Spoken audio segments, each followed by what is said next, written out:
Markets are celebrating the progress made by the U.S. and China. U.S. markets hit yet more record highs. The Dow trading well over 47,000. The S&P jumped a little over 1%. Tech stocks once again rose sharply. Strong gains as well in Asia. The Hang Seng and Shanghai Composite both rose more than 1%. Japan's Nikkei average surged more than 2% on Monday. Gold, a traditional safe haven, that fell sharply, a sign investors are feeling less worried.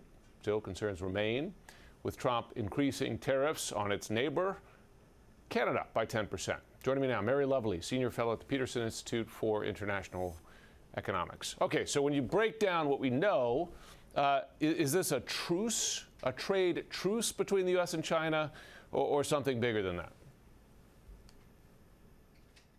that? Great question, Jim. I would say it's a setting down of arms, at least for, but not armament. Both sides, as you mentioned earlier, for example, the Chinese, their export controls are being deferred.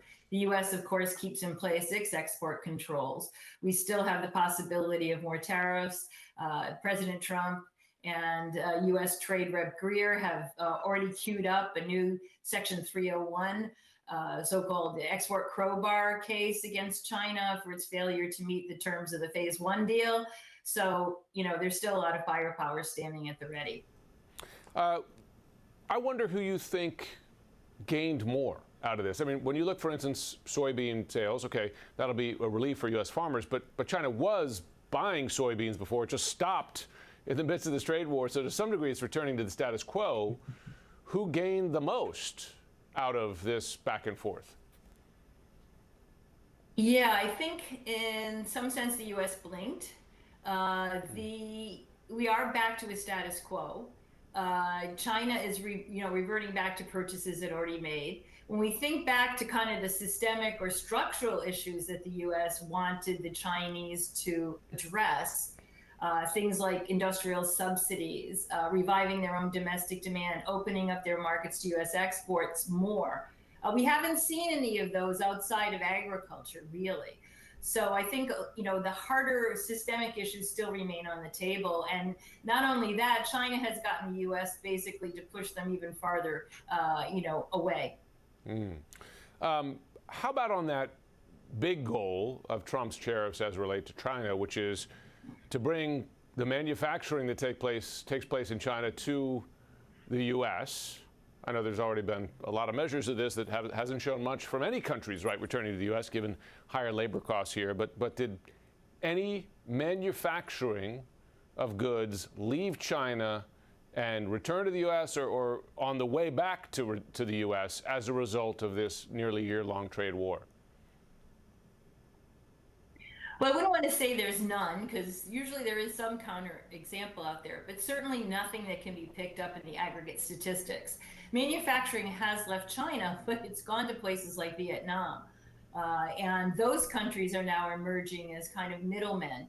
That doesn't mean that nothing's happening inside those countries. There is a lot happening. Chinese firms are investing. Vietnamese workers, Thai workers, Cambodian workers are being employed. They're making things that are being sent to the United States. We've seen that because, our reliance on China went from about over 20% of our exports to closer to 10. So we're seeing a big fall off in exports directly from China. That doesn't mean that Chinese value added is not still in most of those products. And how about the final word now on TikTok here? You now have American investors owning a majority stake, but ByteDance, the parent company, still owns 20%. I mean, the key issue was meant to be a national security issue, and that was the subject of the bipartisan legislation that required a sale. Has that issue been solved? It has been, I think, solved perhaps for this administration. Obviously, people who think that there isn't a way around this, security risk posed by deeper integration of Chinese tech into U.S. tech will not be happy with this solution. But I think for the Chinese, they see it as perhaps a signal of how their investments in the U.S. could be structured in the future. This is something that they would really like as they're moving forward. Not only EVs to the economy is actually a rather small share. The Chinese see their future in AI plus, that is in providing the robots that will be guided by AI, for example, and the equipment. And the U.S. would certainly be a market for that. But that requires some kind of agreement on how security risks from that sort of integration would be handled. And this TikTok deal may provide some glimmers of hope for them. Mary Lovely, good to have you on. Thanks so much for joining. Thank you.